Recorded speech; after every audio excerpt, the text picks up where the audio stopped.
tere, olen Massiei Rockwooli meeskonnast. Tänases klipis tahaksin teile näidata, kuidas ehitada iseseisvat kaminakorpust Firerocki plaatide abil. Enne paigaldama asumist soovitan teil eelnevalt valmis panna korpuse kohapeal monteeritavad osad.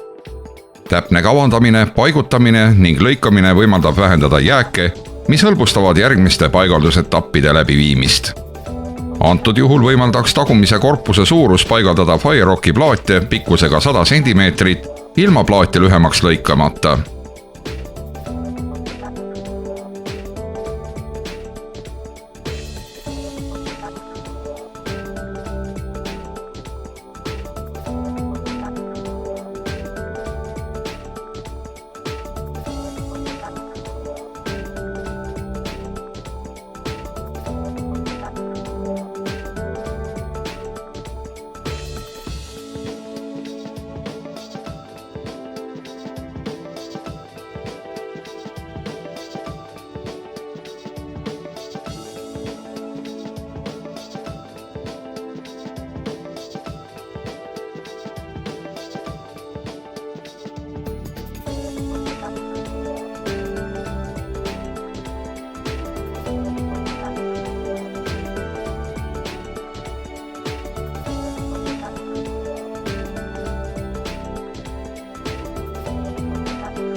Pidage meeles, et kõik Firerocki plaatide ühenduskohad tuleb kaitsta kõrget temperatuuri taluva alumiiniumteibiga.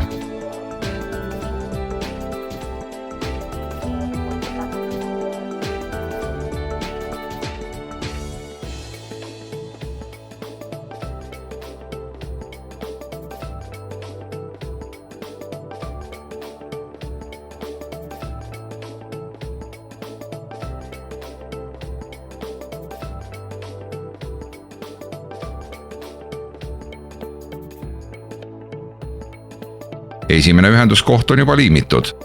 Kui juhtub, et alumiiniumekraan saab vigastada, siis pidage meeles, et alumiiniumteip sobib kõige paremini vigase elemendi kokkuliimimiseks.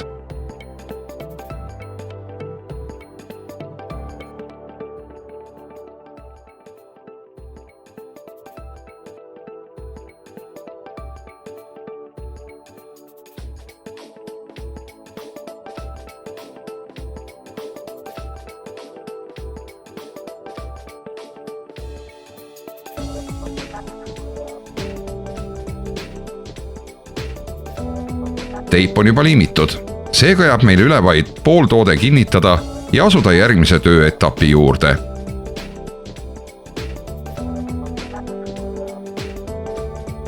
Nagu ma eelmises klipis mainisin, tegeleme iseseisva kaminakorpuse paigaldamisega. Kui teil on seina vastu toetav kamin, võib Firerocki villa liimida otse seina külge või teha sarnane pooltoode, mis kinnitatakse mehaaniliselt või liimitakse.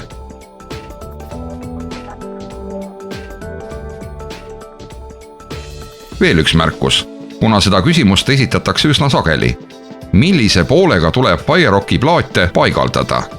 Loomulikult alati alumiiniumekraaniga korpuse keskosa külge, sest ekraan peegeldab soojust, mis tähendab, et kamina sisemusse jääb rohkem kuuma õhku, mis hajutatakse järgnevalt teistesse ruumidesse. Veel üks tähelepanek. Eelmises klipis rääkisin teile alumiiniumteibist, mis tugevdab ühenduskohti. Mitte vähem oluline ei ole see, et ühenduskohad peavad olema hermeetilised. Seetõttu kasutage alati antud teipi.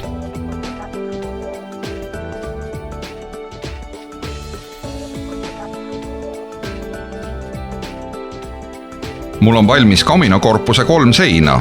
Järgmine etapp on avade tegemine ventilatsioonirestide jaoks, mis tagavad kamina südamiku nõuetekohase ventilatsiooni. Olen juba oma korpusesse avad valmis lõiganud, kuid siiski tahaksin juhtida teie tähelepanu veel ühele olulisele aspektile. Avade servad tuleks kaitsta U-profiilidega. Tänu sellisele kaitsele on tunduvalt lihtsam ventilatsioonirestide raame kinnitada. võimaluse korral üritame paigutada restid ühele teljele. Väga oluline küsimus on sobiva suurusega ventilatsioonirestide valimine. Iga kaminasüdamiku tootja märgib restide väikseima pindala, kuid see ei tohiks siiski olla alla 2250 ruutsentimeetri sisse- ja väljapuhke restide puhul ehk alumises osas 2 resti mõõtmetega 15x30 ja ülemises osas 2 resti mõõtmetega 15x45.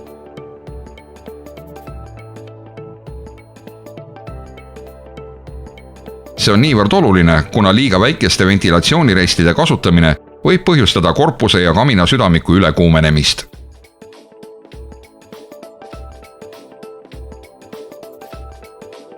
Meie töö järgmine etapp on korpuse nõuetekohane paigutamine südamiku suhtes ja selle põranda külge kinnitamine. Soovitame jätta tagant ja külgedelt vähemalt 10 sentimeetrise vahe. Pidage meeles, et tootja määrab ava, milline vahe tuleb korpuse ja kütteseadme vahele jätta. Seetõttu juhindume sellest.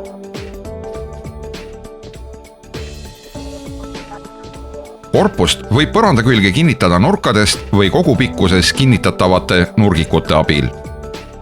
Tuleb järgida tuleohutusnõudeid ja tootjapoolselt ette antud ohutuskaugusi. Kui korpus on kinnitatud, võime asuda järgmise toimingu juurde. See tähendab viia suitsulõõr läbi korpuse tagumise seina. Põhireegel on hoida minimaalset vahekaugust, see on 5 sentimeetrit villatagusest rosetist. Oluline on, et korstnalõõr ei puutuks vastu villa. Võib kasutada valmis rosetti või teha see ise roostevabast plekist.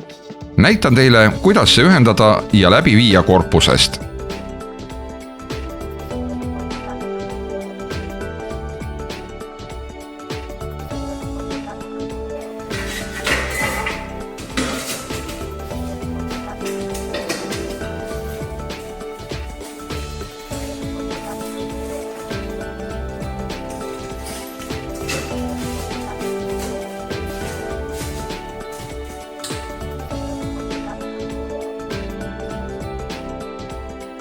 Kõik on paigaldatud ja paika seatud. Nüüd võib alustada konstruktsiooni sulgemisega.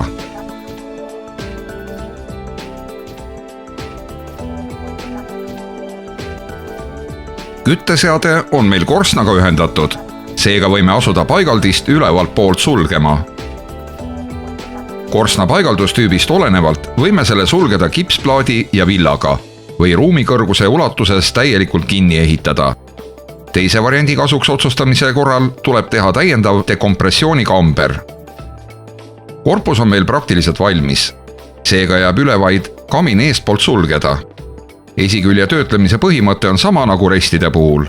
Seetõttu kasutame selleks U-profiile. Oluline on teha ava esiseinas 5-6 mm võrra suurem, kui on südamiku uks, mis võimaldab südamikul vabalt toimida. Ülevalt võib paigaldus olla tehtud 2 viisil. Olenevalt sellest, mis liiki paigaldusega on tegemist. Antud juhul on see valmistatud kipsplaatidest, profiilist ja 2-kordsest villakihist, mis suletakse ülalt. Kui kamin on ruumi kõrguselt täielikult kinni ehitatud, tuleb teha täiendav dekompressioonikamber.